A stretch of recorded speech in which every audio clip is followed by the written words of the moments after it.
Arif sir, ഗാസയിലേക്ക് കുടിവെള്ളം എത്തിക്കുന്ന തിരക്കിലാണ് പലരും. അതിന് പ്രത്യേകം നന്ദി പറഞ്ഞ് ഗാസയിൽ നിന്ന് ഉള്ള ആളുകൾ പ്രത്യക്ഷപ്പെടുന്നു. അവരുടെ കയ്യിൽ ഒരു പ്ലക്കാർഡ് ഉണ്ട്. കേരളത്തിൽ നിന്നുള്ള ആളുകൾക്ക് അവർ നന്ദി പറയുന്നുണ്ട്. ഇൻസ്റ്റഗ്രാമിൽ ഞാൻ ആരിഫ് സാറിനും അത്തരത്തിൽ നന്ദി പറഞ്ഞുകൊണ്ടുള്ള ഒരു പോസ്റ്റ് കണ്ടിരുന്നു. തുടർന്നാണ് പലതരത്തിലുള്ള സംശയങ്ങളും തോന്നിയത്. എന്തുകൊണ്ട് ഗാസയിൽ ഇത്തരത്തിൽ കേരളത്തിൽ നിന്ന് കുടിവെള്ളം എത്തിക്കുന്ന ആളുകളുടെ എണ്ണം കൂടിക്കൂടി വരുന്നു? മറ്റൊന്ന്, എന്തിനിങ്ങനെ ഇത് സോഷ്യൽ മീഡിയകളിൽ പ്രചരിപ്പിക്കുന്നു? കേരളത്തിൽ നിന്ന് ഗാസയിലേക്ക് ഇത്രയും കിലോമീറ്റേഴ്സ്, മൈൽസ് ടു മൈൽ ദൂരത്തേക്ക് കുടിവെള്ളം എത്തിക്കുന്ന ഒരു പദ്ധതി, ഇതിനെ ആരിഫ് സാർ എങ്ങനെ വിലയിരുത്തും? അല്ല, അത് എന്തുകൊണ്ട് ഇവിടുന്ന് അങ്ങോട്ട് എത്തിക്കുന്നു എന്ന് ചോദിച്ചു കഴിഞ്ഞാൽ അതിനുള്ള ഉത്തരം ഇവിടെ തന്നെ ഉണ്ട്. ഇത്രമാത്രം ഡാമുകൾ, ഇത്രമാത്രം മഴ ലഭിക്കുന്ന ഒരു ഒരു ലോകത്തെ തന്നെ അപൂർവമായിട്ടുള്ള ഒരു സ്ഥലമാണ്. പിന്നെ നമുക്കറിയാം, നമ്മളിവിടെ ഭരിക്കുന്നത് ഒരു കമ്മ്യൂണിസ്റ്റ് സർക്കാർ എന്ന് പറയുമ്പോൾ നിങ്ങൾക്ക് 2 പശു ഉണ്ടെങ്കിൽ ഒരു പശുവിന് അപ്പുറത്തെ വീട്ടിലുള്ള ആൾക്ക് കൊടുക്കണം എന്നൊക്കെ പഠിപ്പിക്കുന്ന മഹത്തായ ആശയം നിൽക്കുന്ന ഒരു സ്ഥലമാണ്. അപ്പോൾ അതുകൊണ്ട് സ്വാഭാവികമായിട്ടും നമുക്ക് 2 ലിറ്റർ വെള്ളം കൂടുതലുണ്ടെങ്കിൽ 1 ലിറ്റർ വെള്ളം നമ്മൾ പുറത്ത് കൊടുക്കുക എന്നുള്ളത് നമ്മൾ ജനിച്ച് വളർന്ന് ശീലിച്ചു വന്ന ഒരു വലിയൊരു തത്വമാണ്. ആ തത്വത്തിന്റെ അടിസ്ഥാനത്തിലാണ് ഇത്തരം കാര്യങ്ങളൊക്കെ നടക്കുന്നത്. അപ്പൊ അത് ചെയ്യുന്നത് നമ്മൾ കാണണം, അതിനെ നമ്മൾ അപ്രീഷിയേറ്റ് ചെയ്യണം. അതിൽ നമ്മൾ ഒരിക്കലും തന്നെ അതിനെ കളിയാക്കാനൊന്നും പാടില്ല. പിന്നെ പിന്നെ ഇതുപോലെ ഇത്രയും ദൂരം അതെങ്ങനെ എത്തിക്കുന്നു എന്ന് ചോദിക്കുമ്പോൾ നമ്മൾ പറയാറുണ്ട്, അവിടെ അവർ തുരങ്കം പണിയുന്നതിനെ കുറിച്ചൊക്കെ നമ്മൾ കേട്ടിട്ടുണ്ട്. ഗാസയിൽ വലിയൊരു തുരങ്ക ശൃംഖല തന്നെയാണ്. ഇത്ര നാൾ നമ്മളെ പറഞ്ഞ് വിശ്വസിപ്പിച്ചത് ഇസ്രായേൽ നമ്മളെ പറ്റിച്ചുകൊണ്ടിരിക്കുകയായിരുന്നു. അവർ പറഞ്ഞുകൊണ്ടിരുന്നത് ആ തുരങ്കം എന്ന് പറയുന്നത് തീവ്രവാദികൾ അവിടെ ഒളിക്കാൻ വേണ്ടിയിട്ട് പണിതതാണ്. അതിന്റെ ഉള്ളിൽ അവര് ഒളിത്താവളമാക്കുന്നു, ആയുധ ശേഖരം വെക്കുന്നു, അങ്ങനെ പല പല കാര്യങ്ങളാണ് അവർ പറഞ്ഞുകൊണ്ടിരുന്നത്. സത്യത്തിൽ നമ്മളെ തെറ്റിദ്ധരിപ്പിച്ചതായിരുന്നു. അത് സത്യത്തിൽ കുടിവെള്ള പൈപ്പുകൾ, അത് പോകാനുള്ള വഴികൾ, അതൊക്കെയായിരുന്നു. പിന്നെ നമ്മളൊക്കെ ആലോചിക്കേണ്ടത് നമ്മളെ വീടിന്റെ മുന്നിലും അല്ലെങ്കിൽ നമ്മളുടെ ഇവിടെ എയർപോർട്ടിന്റെ അടിയിലും അതല്ലെങ്കിൽ നമ്മുടെ ഇവിടുത്തെ കക്കൂസിന്റെ അടിയിലൊക്കെ ചിലപ്പോൾ ഇതേപോലുള്ള തുരങ്കങ്ങൾ പണിതിട്ടുണ്ടാവും. ഇതുപോലെ വെള്ളം അവിടെ എത്തിക്കാൻ ടാങ്കറുകൾ വരെ പോകുന്ന, ഈ ജീപ്പ് പോകുന്നതും അതുപോലെ ഇതുപോലുള്ള ആയുധങ്ങൾ കൊണ്ടുപോകാനുള്ള ട്രക്ക് വരെ പോകുന്ന വലിയ സൈസിലുള്ള തുരങ്കങ്ങളൊക്കെയാണ് അവിടെ പണിതുകൊണ്ടിരിക്കുന്നതെന്നാണ് നമ്മൾ പണ്ട് വാർത്തയിലൂടെ വായിച്ചിട്ടുള്ളത്. അപ്പൊ അത് ശരിക്കും പറഞ്ഞാൽ ഇതുപോലെ ടാങ്കറുകൾ പോകാൻ വേണ്ടിയിട്ടാണ്, വെള്ളം കൊണ്ടുപോകാൻ വേണ്ടിയിട്ടുള്ളത്. അപ്പൊ ഇതൊരു തുടക്കമാണ് സത്യത്തിൽ. ഇനി ഇവിടുന്ന് അങ്ങോട്ട് ടാങ്കറുകൾ അങ്ങോട്ട് ഒഴുകും എന്നുള്ളതാണ് നമ്മൾ കണ്ടുവരുന്നത്. പിന്നെ ഇപ്പോൾ നമ്മുടെ നാട്ടിൽ തന്നെ ഒരു തുരങ്കം പണിത് തുടങ്ങിയിട്ടുണ്ടല്ലോ, വയനാട് ഒരു പുതിയ തുരങ്കം, പിന്നെ കുതിരാൻ തുരങ്കം. പിന്നെ ഗാസയിലെ സംഗതികളുടെ പേരൊക്കെ ഇട്ടുകൊണ്ടാണ് നമ്മുടെ ഇവിടുത്തെ പരിപാടികൾക്കൊക്കെ ഇതുപോലെ പേരിടുന്നത്. അപ്പൊ എനിക്ക് തോന്നുന്നു, നമ്മൾ ഏതെങ്കിലും ഒരു സാധനത്തിന് ഗാസയിലുള്ള സംഗതികളുടെ പേരിടാൻ നമ്മൾ തീരുമാനിക്കുന്നുണ്ടെങ്കിൽ ഈ തുരങ്കങ്ങൾക്കാണ് സത്യത്തിൽ ആദ്യം നമ്മൾ പേരിട്ട് തുടങ്ങേണ്ടത്. കാരണം ഈ തുരങ്കം പണിത് ഇത്രമാത്രം, നമ്മളൊക്കെ സാധാരണ മെട്രോ ഒക്കെ പണിയുമ്പോൾ അതിനുവേണ്ടിയാണ് നമ്മളൊക്കെ പണം ഇത്രയും ചെലവഴിക്കും. ഇത് ബില്യൺ കണക്കിന് ഡോളർ ചെലവഴിച്ചിട്ട് 500 കിലോമീറ്ററോളം വരുന്ന ഒരു നെറ്റ്വർക്കാണ് ഇവിടെ ഗാസയിൽ, ഇതുപോലെ അണ്ടർഗ്രൗണ്ട് ടണൽ സിസ്റ്റം. അപ്പൊ അത് നമ്മൾ കണ്ടുപിടിക്കണം. നമ്മളിവിടെ എല്ലാത്തിനും ഓരോരോ സെപ്പറേറ്റ് കുഴിയാണ് നമ്മൾ കുഴിക്കാറുള്ളത്. ടെലിഫോൺ ഒരു കുഴി, പിന്നെ വെള്ളത്തിന് വേറൊരു കുഴി, ഇതെല്ലാം കഴിഞ്ഞ് മൂടി വരുമ്പോൾ അപ്പുറത്ത് കറണ്ട് ഇടാൻ വേറൊരു കുഴി. ഇവരങ്ങനെയല്ല, ഇവരെല്ലാത്തിനും കൂടി ഒറ്റ കുഴിയാണ്. അതിൽ അത്യാവശ്യ ഘട്ടങ്ങളിൽ ലോറി വരെ പോകും. ഇങ്ങനെയാണ് അവരുടെ ടണൽ എന്ന് പറയുന്നത്. നമ്മളത് കണ്ട് പഠിക്കണം എന്നുള്ളതാണ്. പിന്നെ ഇതില് മറ്റൊരു സംഗതി എന്ന് പറയുന്നത്, എന്നെ ഏറ്റവും കൂടുതൽ ചിന്തിപ്പിച്ച ഒരു കാര്യം, ഇത്ര നാൾ നമ്മൾ കേട്ടോണ്ടിരുന്നത് ഗാസയിലേക്ക് ഒന്നും കടത്തിവിടുന്നില്ല, ഇസ്രായേൽ എല്ലാം തടഞ്ഞു വെച്ചിരിക്കുകയാണ്, അവിടേക്ക് എയ്ഡ് എത്തുന്നില്ല എന്നുള്ളതായിരുന്നു നമ്മൾ കേട്ടോണ്ടിരുന്നത്.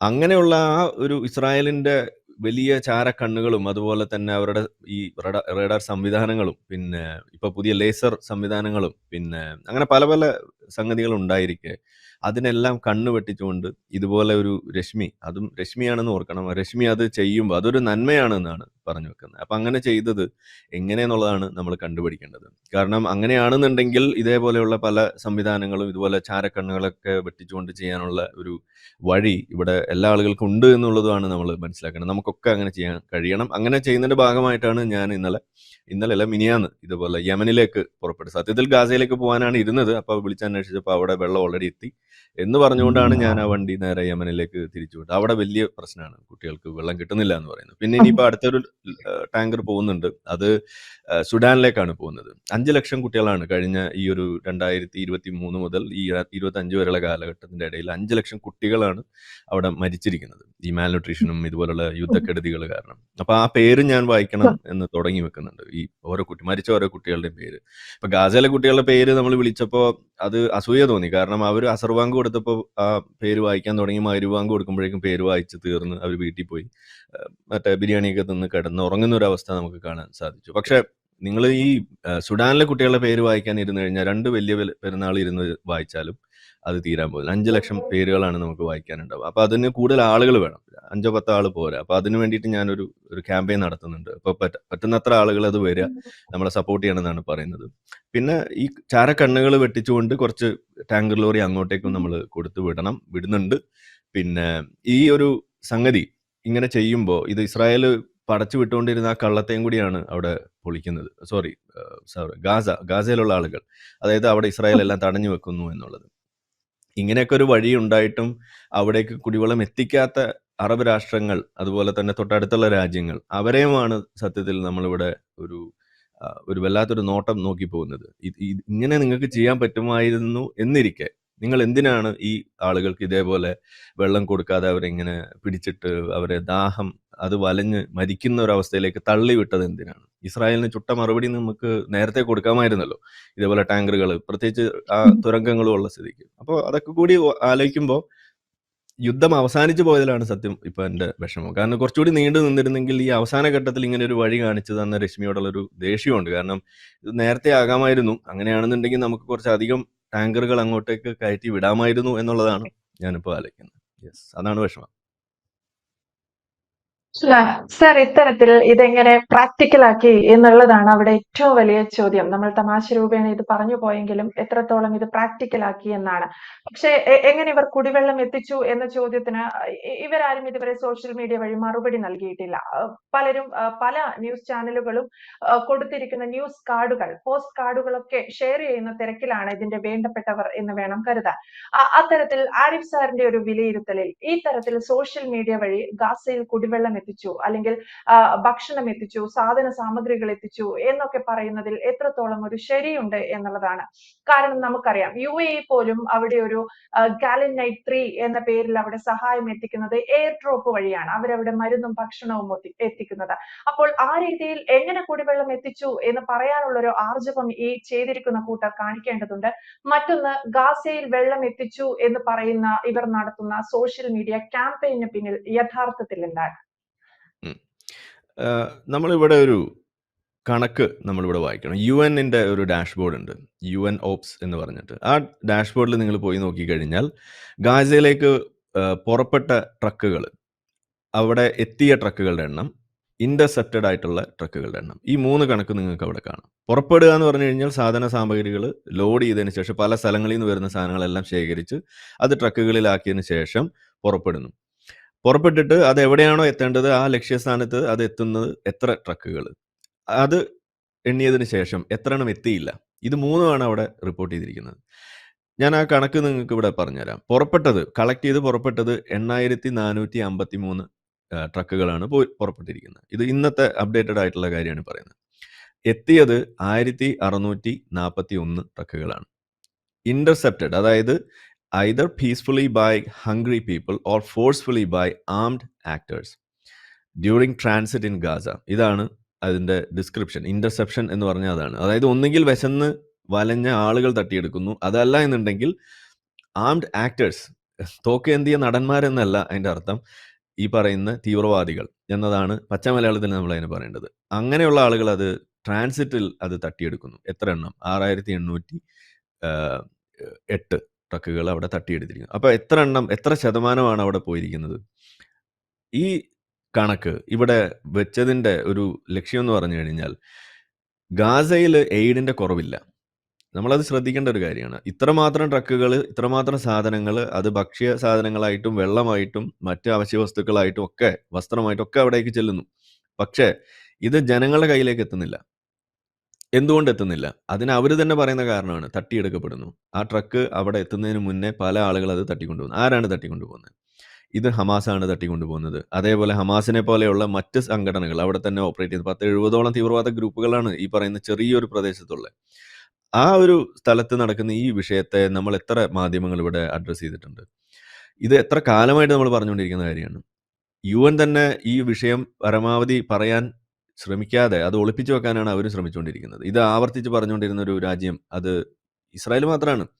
അപ്പം നമ്മളിവിടെ മനസ്സിലാക്കേണ്ടത്, ഔദ്യോഗികമായിട്ട് തന്നെ ലീഗലായിട്ട് തന്നെ ഈ എയ്ഡ് ജനങ്ങളുടെ കയ്യിലേക്ക് എത്തിക്കാനുള്ള വഴികൾ അവിടെ ഉണ്ട് എന്ന് മാത്രമല്ല, അത് ഇവിടെ ഉപയോഗിച്ച് വരുമ്പോൾ അതിൽ തടസ്സം നിന്നിരുന്നത് ഒന്നാമത്തെ പാർട്ടി എന്ന് പറയുന്നത് ഈ ഹമാസ് പോലെയുള്ള തീവ്രവാദ സംഘടനകൾ, രണ്ടാമത്തെ പാർട്ടികൾ എന്ന് പറയുന്നത് അവർക്ക് വഴിവെക്കുന്ന രീതിയിൽ ഇതിനെ കൂടുതൽ അവരുടെ കൈകളിലേക്ക് ഈ സാധനം എത്തുന്ന രീതിയിൽ ഇതിന് വഴിവെച്ചു കൊടുത്ത UN പോലെയുള്ള അന്താരാഷ്ട്ര സംഘടനകളാണ്. ഇവിടെ അതുകൊണ്ട് തന്നെ സംഭവിക്കുന്ന എന്താണ്, UN പോലെയുള്ള ഒരു വലിയ ഒരു സംവിധാനത്തിന്റെ വിശ്വാസ്യത പോലും ഇവിടെ തകരുന്ന അവസ്ഥയിലേക്ക് കൊണ്ടെത്തിച്ചിരിക്കുന്നു. ഇവിടെ സൂചിപ്പിച്ചല്ലോ, ഇത് UAE ആയാലും മറ്റു രാജ്യങ്ങളായാലും ഔദ്യോഗിക വഴികളിലൂടെ അത് അവിടെ എത്തിക്കുന്നു എന്ന് പറയുമ്പോൾ എത്തിച്ചിരുന്നു എന്നത് നമ്മൾ കാണുകയാണ്. അവിടെ മറ്റു പല രീതിയിലും അവിടെ എത്തിച്ചതിന്റെ തെളിവുകൾ നമ്മുടെ മുന്നിലുണ്ട്. അപ്പോഴും ഈ തട്ടിക്കൊണ്ടു പോകുന്നതിന്റെ തെളിവുകളും ലോറികൾ പിടിച്ചടക്കി അതിന് മുകളിൽ തോക്കുമേന്തി നിന്ന് അതിലേക്ക് കല്ലെറിയുന്ന ഗാസൻ ജനതയും ആ ട്രക്ക് സ്റ്റോപ്പ് ചെയ്യാൻ വേണ്ടി നോക്കുന്ന ആളുകളെ വെടിവെച്ചിടുന്ന ഹമാസ് തീവ്രവാദികളെയും മറ്റു തീവ്രവാദികളെയൊക്കെ നമ്മൾ വീഡിയോ രൂപേണ ഇവിടെ നമ്മൾ കണ്ടിട്ടും ചിത്രങ്ങളായി കണ്ടിട്ടും നമ്മുടെ നാട്ടിൽ എത്ര മാധ്യമങ്ങൾ അത് റിപ്പോർട്ട് ചെയ്തിട്ടുണ്ട്. ഈ എയ്ഡ് കൊടുക്കുന്ന സംഗതി തട്ടിക്കൊണ്ടു പോകപ്പെടുന്നു എന്നൊരു വസ്തുത ഇത്രമാത്രം ഭീകരമായ കണക്കുകൾ പോലും നമ്മുടെ മുന്നിലിരിക്കെ ഇത് ഒരു തവണയെങ്കിലും റിപ്പോർട്ട് ചെയ്യാൻ നമ്മുടെ മാധ്യമങ്ങൾക്ക് ഇതുവരെ സാധിച്ചിട്ടുണ്ടോ?